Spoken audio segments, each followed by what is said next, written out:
Welcome back to another edition of Music Monday from the podcast Nurture the Mind. I am your host, Cole Poots. And today we have another music reaction continuing off of the theme of what we did last week. I reviewed 3 songs off of Earl Sweatshirt in The Alchemist new album, VOIR DIRE. We went through those first 3 tracks. Number 1 being 100 High Street. Number 2 being Vince Scully. And number 3 being Sentry featuring Mike. And now we're going to go through the next 3 tracks. Number 4, number 5, number 6. Starting out with Heat Check, then going to Mancala featuring Vince Staples, and then number 6, 27 Braids. Not much to say, obviously I covered those first 3 tracks. This project is very short. Each of these next 3 songs are, just over 2 minutes in length. The longest one is going to be Mancala, which is going to be 2 minutes and 42 seconds.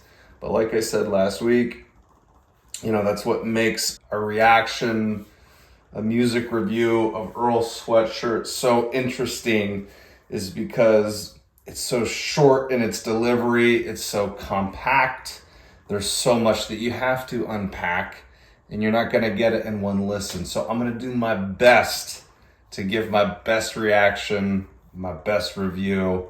Let's get into it. Heat Check, Earl Sweatshirt, Alchemist, VOIR DIRE. Whoa! This is a completely different feel from the first 3 tracks.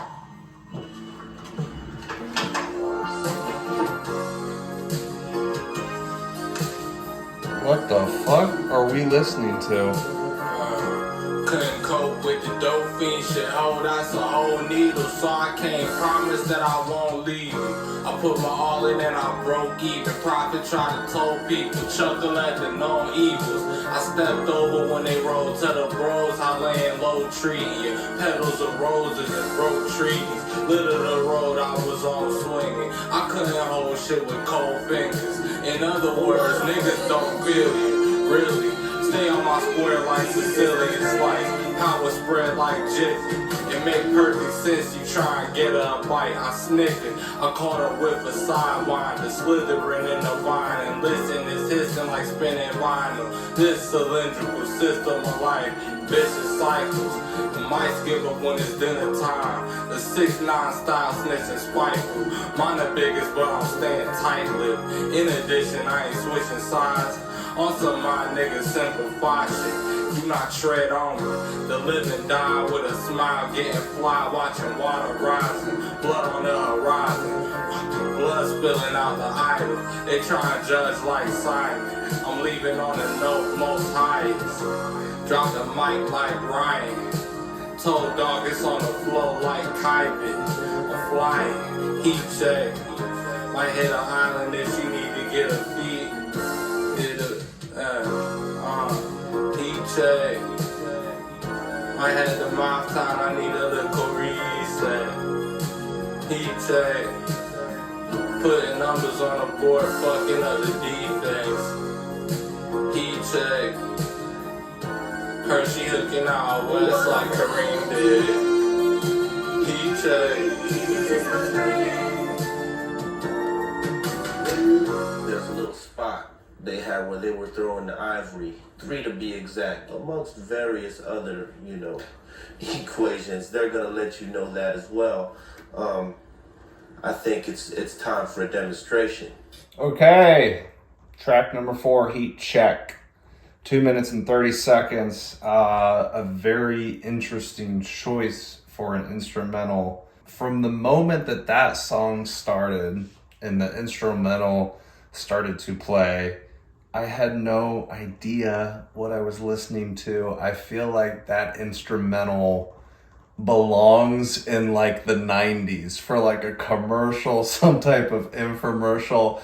I don't know. It's such a weird beat choice, but again, I'm not surprised because it's Earl Sweatshirt, it's The Alchemist, always experimenting, always growing, always trying different things. And I think that's what I love so much about this project so far, is even if I'm not keen on the sound that I just heard in that song, each and every track so far, I know I'm only 4 tracks in and they're not lengthy songs, but each track has sounded a lot different than the track before.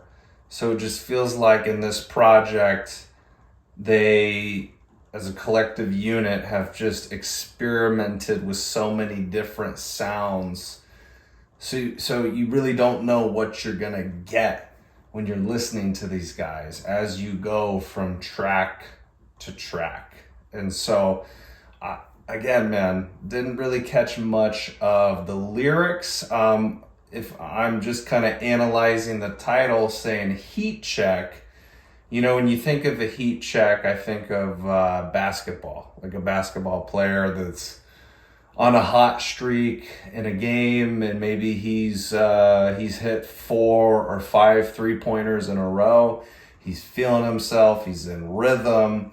His shot is just going up effortlessly. It's like he doesn't even really have to try. And then let's say he takes that 6th 3 in a row, and then he fucking just clanks on the rim and completely misses. We call that a heat check. It's like, well, you were on fire, and now you finally got checked. Now, I don't know how he's worked that into the lyrics. Again, man, it's a quick hitter of a song. I have to go back. I have to read it. I probably got to listen to this song 5, 6, 7 different times before I even start to recognize somewhat of what's going on. It's an important, like, I guess, lesson or topic to maybe discuss, is that, you know, we all have moments throughout our lives where we have a heat check. You know, you may be doing really well in life. Things might be on the uphill turn, making progress, maybe finding some type of success in your business or some type of self-improvement. But just understand that there is this beautiful balance to life. There's the yin and the yang, the dark and the light, the bad and the good, the evil and the non-evil. And eventually at some point, you know, you're going to come back down to earth. You're going to have a heat check. And I think this is, you know, an important reminder, probably more so for the young generation, maybe even men. I'm probably just saying that because I fall into that category. It's weird that we're talking about heat checks, because I was actually watching this YouTube video last night from this guy named Elliot Hulse, who is one of my biggest influences in life. I would consider him a mentor, even though we don't know each other. I've never met him, but he was talking about this idea. He's like, you know, don't get yourself too high in life and never get yourself too low. Try and find some type of balance in between those two states to understand that even when things are going really well, you can have this detached view of where you're at, so you don't think like, oh, I got to keep riding this high and this is the expectation that I'm going to set myself up for the rest of my life. And then equally, if you find yourself in a very low place, you have to have some level of attachment and understand that, you know, things are very transient in life. Experiences that we go through, hardships, adversity, whatever, like, it's not going to last. So I just think that's a really important reminder. I don't know if that's what Earl is necessarily talking about. I only caught a few lyrics here and there. He said something about running the numbers up on the board. So again, that's kind of a reference to sports. You know, when you're playing a team or you're going up against somebody and you can sense that your opponent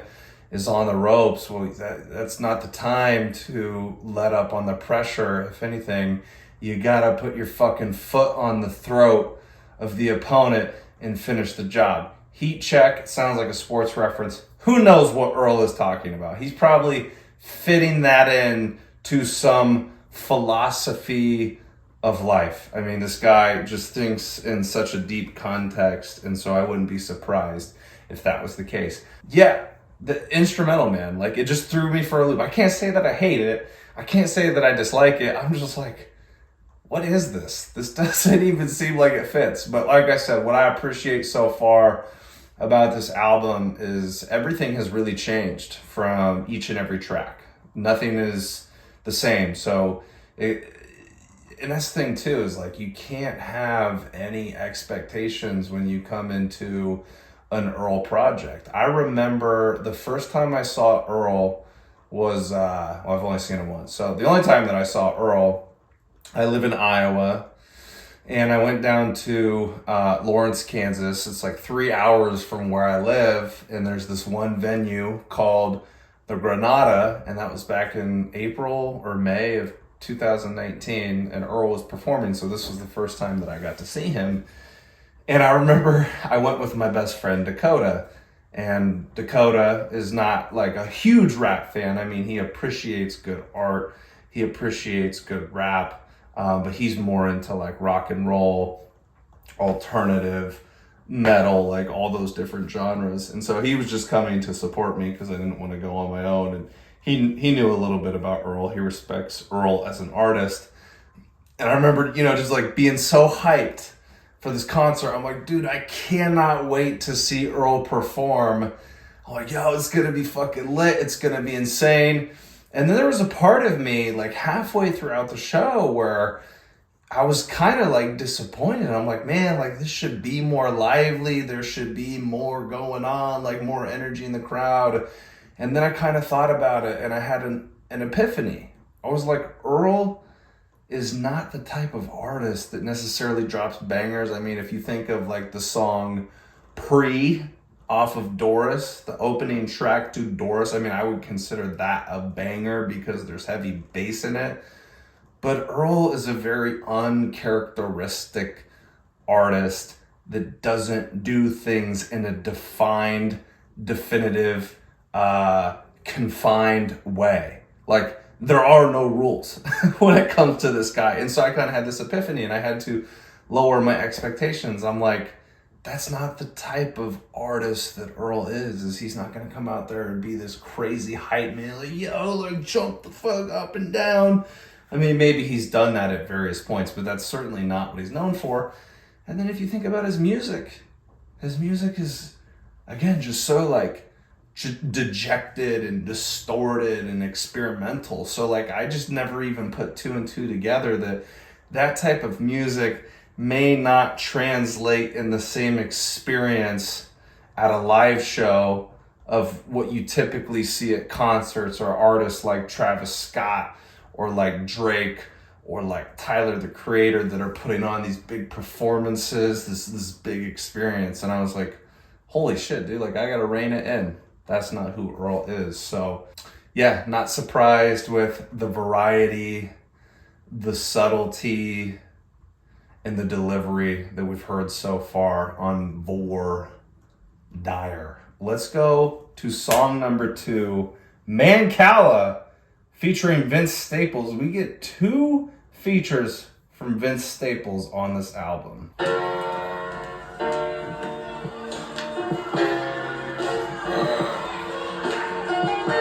recollect all the pain I had to argue fresh. Weighing down the waves, foot on the colonizer neck like a collar could tell them trying to follow the trail. Cut off the coattails, they hanging on the opera. I plot on how to prevail and drop gems like Mancala. When I'm put on the spot on bail, my mama always be there. Taught me to dig, found the flaws of my father when I lost some appeal. I know it's long and uphill. I started jogging on. No Santiago, I was already made in water. Different novel, thicker lines of defense. The follow through was all in the wrist. We took it farther. I caught him stalling again. I'm feeling froggy. We might just have to hop him and then hop in the whip. Probably. I figured I'd be remiss to go at least without a click round. Speak the Vince line. How many lives you take? How much time you face? How many times you draw your gun? Sometimes my mind drop blanks. How many nights you pray? Still trying to find my faith. Pastor gospel that Pentecostal you tried to talk through. Interrogation, no registration, a license sliding. Feel the vibration, got something to shake the pavement. Got the SKS for $500. I love my partner, but he Chris Bosh. Cuz can't shoot when his hard, when the shit's low. Who gon' take it far enough to hit the fan?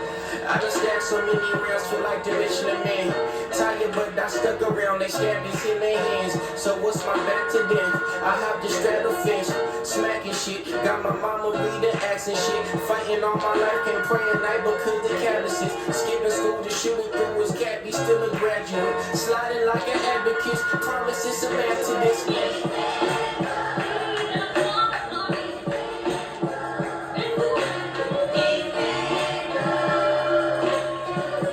Bro, I think this is my favorite instrumental so far on the album.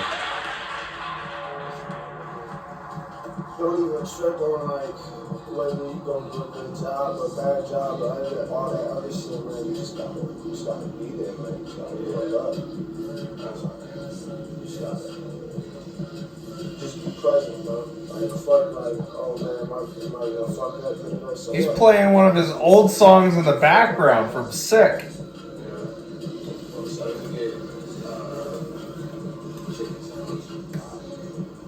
Can I get a chicken sandwich and a carne asada burrito? All right, bro, that was a very cool track. Very interesting. That's probably my favorite instrumental so far. That's the one song so far that has the most depth at 2 minutes and 42 seconds. It's the longest track that we've heard so far. Interesting stuff in there. I like the outro. I don't know who that is. That must be one of Earl's friends, but he's basically saying like, bro, like, don't worry if the shit is good or if it's bad, like you just need to be present. I'm assuming he's talking about his music, you know, maybe putting out a new project or whatever. Like just be present, just be thankful for the opportunity to still be relevant in the music scene and just go. That was a very cool outro. I like some of the things that Vince Staples had to say. Again, didn't catch too much. He said something about his bro being like Chris Bosh. And then, so when shit got hard, basically the dude didn't show up.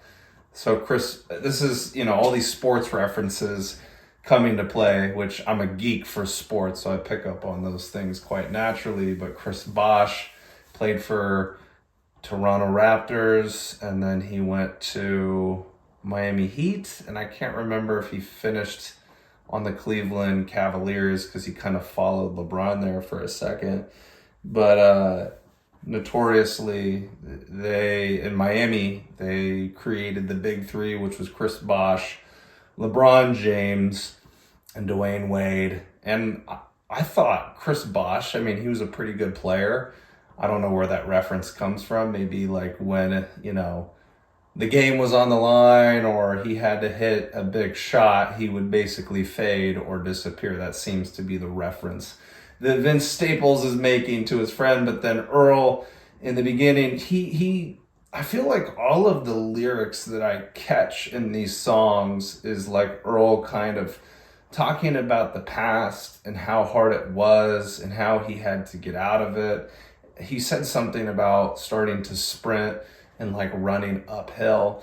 And it's just so interesting. It comes at a weird time because I've been watching a lot of his interviews. I think I talked about the Zane Lowe, Earl Sweatshirt interview on the first video. But actually last night I was watching, I think an interview that he did for Complex, and it's on their YouTube channel and it's only like 20 minutes. But I saw in the comments, there was this one person that had said, you know, Earl just seems so much more happy, so much more content with where he's at, you know, probably just feels so much better about himself. And I totally agree with that. And I think that was one of the points that I was making in the last video is like, you can just sense that this man has such a different energy about him than he did years prior. I don't even think like years ago he was doing as many interviews and being so public once again, I feel like, especially going through I Don't Like Shit, I Don't Go Outside, looking at a title like that, he didn't, even though he was putting out that album, I don't know how much promotion he did. I don't know how much he went out in the public to talk about it. Some rap songs, again, continuing that dark theme.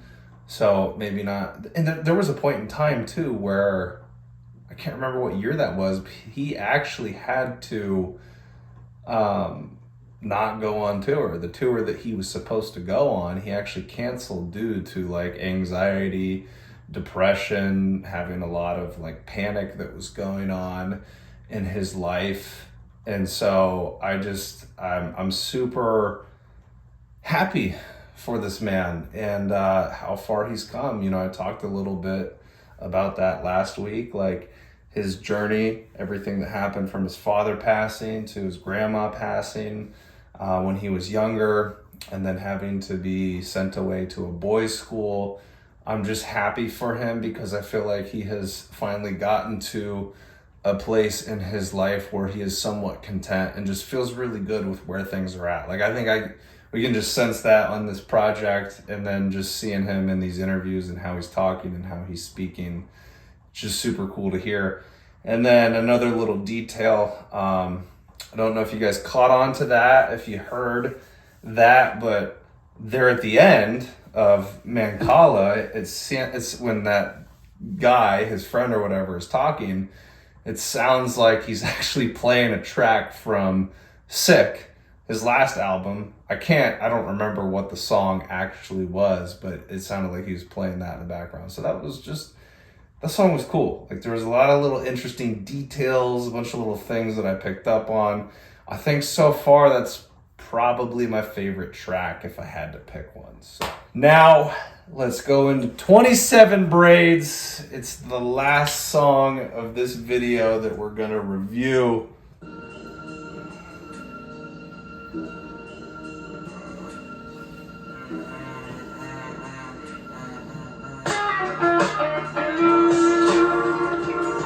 Clean break, tough for the bake. Ain't the thing that a king named rough for the main. Hold your head, cover your face, so disease doesn't spread. She said I got a son on the way. Make my bed, so that's where I'ma lay. My worried bones, my heavy head I carry home every day. My mama saying that I'll never be alone, even though she gotta know that I know she just made. With the choices I made, the only way forward is unafraid and focused when I'm holding these reins. Yeah, thanks over my shoulder to my auntie Elaine. 27 braids. What is that, a guitar? Both of them sleep better when they know that I ate. I'm going through changes that I couldn't fathom. The growing pains need to understand it.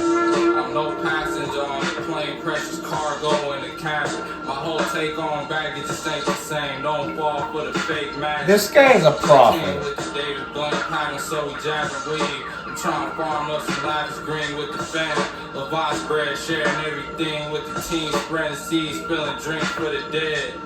Godspeed, they took the lead, but I'm still ahead. I found a swing sitting in the sand, pushing back.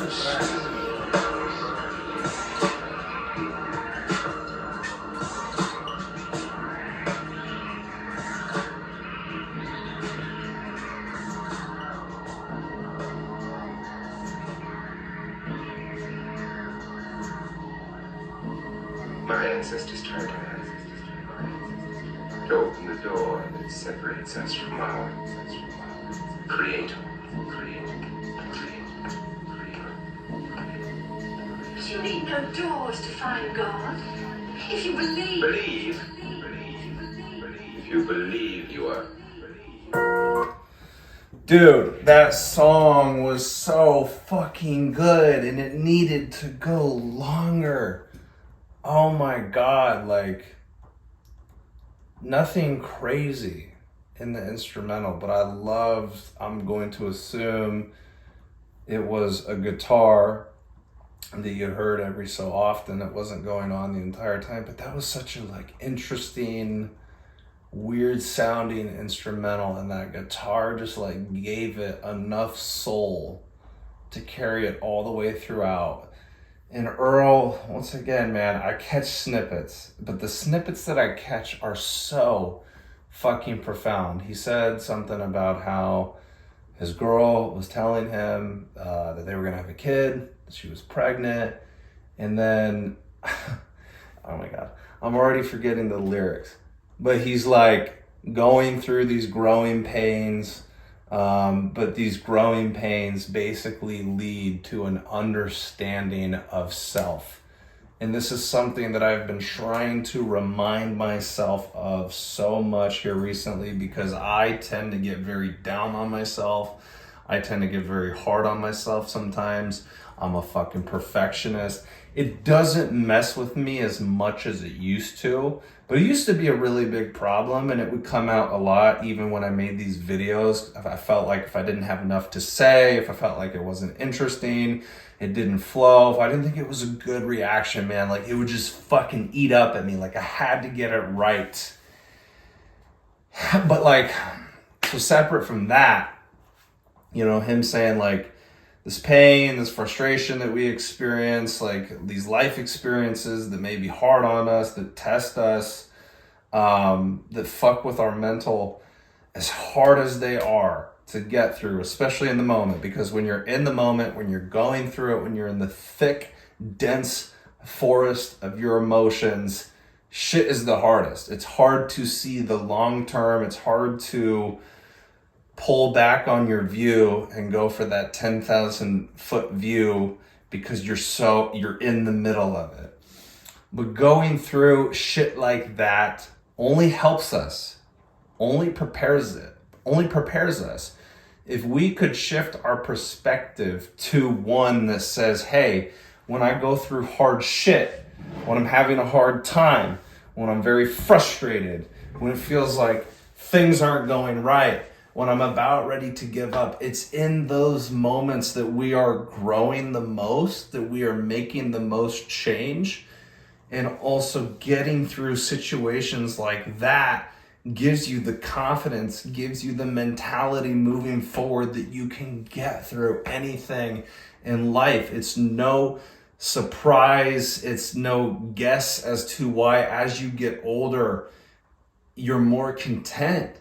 Like you see old people, and sure, I mean, they have certain struggles. I mean, they're probably getting close to the end of their life. So usually there's some complications with their health. But I'm saying like even like 60s and 70s, when you're still pretty cognizant of what's going on around you, those are the happiest people. Like I work at a gym, Anytime Fitness in Norwalk, Iowa, and we have a large population of old people that walk in, but they always seem to be the happiest motherfuckers out there. They're not concerned with what other people think of them. They're doing their own thing. They're just so happy. They're basically at peace. And again, to kind of take this down to an earlier stage in life, Earl, this is something that I was saying last week on the video, is I said that, you know, I've heard so many times, especially from men as they transition out of their 20s into their 30s, there is this acceptance, there is this kind of peace of mind that they get because they've navigated through what I was saying last week in the 20s, which is such a hard point in any individual's life because you're figuring out so much about yourself and you're transitioning from the identity, the crowd identity, the people-pleasing identity that you may have had when you were younger in your early 20s, when you really didn't have any sense of self because you were trying to please the crowd. You were trying to go along with your peers, stuff like that. But, you know, through the 20s, I think if you're doing things the right way, you start to really mold into that identity of self. And so it just seems like Earl, from everything he's talking, like he's reflecting a lot on this album. It seems like it's not, he's talking about hard shit that he went through, adversity, tough moments, but it's not in the same context of what his previous albums were, where again, it felt like more so in those albums, he was in the thick of that forest. He was in the thick of his emotions, this anxiety, this depression, all of that. And now he's grown, he's evolved, he's aged. He's looking back at that stuff. He's talking about it, but he's talking about it with an elevated, more mature, a better perspective that suits him. He understands that everything in his life has happened for a reason and has brought him to this current date and time. And I think that is such a profound lesson. This is at least what I'm getting from the album. I would like to hear your guys' thoughts. If you agree, if you disagree, if you're like, Cole, you're just fucking stretching out there, you're reaching for something to talk about. I just feel like Earl, and again, I'm only 6 tracks in. There's still 5 more that we have to get through, but he's just so much more comfortable in himself. And now I'm thinking about it. That's another thing he talked about in that Zane Lowe interview on Apple Music. Is Zane Lowe was talking about not only the album VOIR DIRE that was about to be released, but he was also talking about, because back in August of this year, Earl did a 10-year anniversary for Doris, because Doris came out in August of 2013. I think that's when I was a junior in high school when it came out. And so they had this anniversary show, or a set of anniversary shows in Los Angeles. And Zane Lowe was like, well, what was the experience like? You know, performing all these old songs from Doris. And Earl was basically like, you know, it was cool, but at the same time, like, it didn't feel right. Because he's like, when I made Doris, he's like, I was a fucking kid. Like, I was just basically, yeah, like, there's some strong subject matter on that album talking about the relationship with his father. And then at the time, he's part of Odd Future, Golf Wang, that whole thing. So, like, Tyler's on there, Domo Genesis is on there, Frank Ocean is on that album. But he's like, I was a kid. And I was basically, he's like, I always had this ability to, like, put words together. His father was a poet, so he kind of inherited that from him. He could always make things sound really interesting with his words, his phrases, his sentences. But he's like, it's just, you look back at it, and yeah, I'm happy to do the anniversary show and get together with all my old running mates. But he's like, everything that I've made since that point in time has gotten closer to who I truly am. And Zane is like, well, no shit, man. I mean, you were what? You were 16, 18, something like that back then. Does anybody truly know themselves when they're that young? If you say yes to that, you are a fucking fool. I didn't know who I was when I was 16. I didn't know who I was when I was 18, 20, 22, and even being 26 now.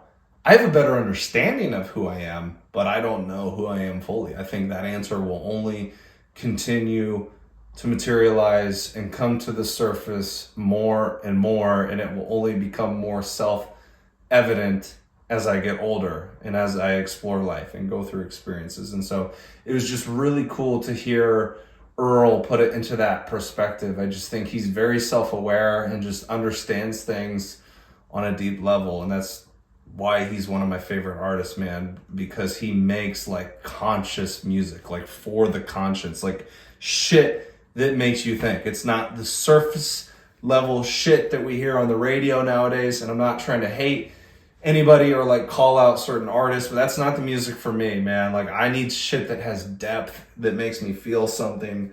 And Earl is definitely one of those artists that does that for me. So very, very pleased with what I've heard so far off the album. So like I said, we've gone 6 tracks through. I'll put out another video and we'll do the next 3 to get caught up to 9. And then the last video of the series should be the last 2 songs. I will go through the Caliphate once again, and then I'll do the last track. But yeah, that's the reaction. That's the review. I hope you guys enjoyed it. And before I depart, as always, as the closing message states, if you guys are new to the channel, there's a few things that I ask that you do before you leave, or even if you're a rejoining member, if you've watched some of my videos before in the past, please like the video. That's one way to spread my message out into the YouTube algorithm. If you are brand new, if you're returning, but you haven't subscribed yet, please hit that subscribe button. We are growing every single day, every single week. I am almost up to 400 subscribers, and I made it a goal of mine by the end of October that I would like to get up to 500. So we still have plenty of time to get to 500 subscribers. Please subscribe to the channel. If you guys enjoyed the content, if you enjoyed the video, if you thought it was thought-provoking, if it helped shape your mind in a different way, even if you agree or disagree with me, please share the message. You can do that in a variety of different ways. You can have conversations with people. So word of mouth, you can tell friends, like-minded people, family members, anybody that you think might appreciate this content. Tell them to come over here and watch my videos. And then also, you can share it on social media. That's another easy way to do it, to get the message out. And then lastly, comment, dude. Comment if you enjoyed it, if you have something to say, if you want to extend a conversation with me. I try and read all of the comments, but sometimes they get super out of hand, so I can't read all of them. I definitely don't respond to all of them, but comment down in the comment section below. If you have any suggestions, any type of music, maybe a new artist, somebody that I haven't heard, please send it my way, and eventually I'll get to it. But yeah, with all four of those things, those are the best ways to really just spread the message and get my content out there in front of more eyes, in front of more people. And ultimately that is the goal, is to grow this thing. I put in my all. I put in all of my effort to give you guys these videos. I enjoy doing this. Obviously, I wouldn't be continuing to do this for almost 4 years that I have been if I didn't enjoy it. But I need help from you guys to grow the channel. So do one of those 4 things. Do me a solid, and take care, guys. Have a great weekend, and I will see you on the next video. Take care. Bye-bye.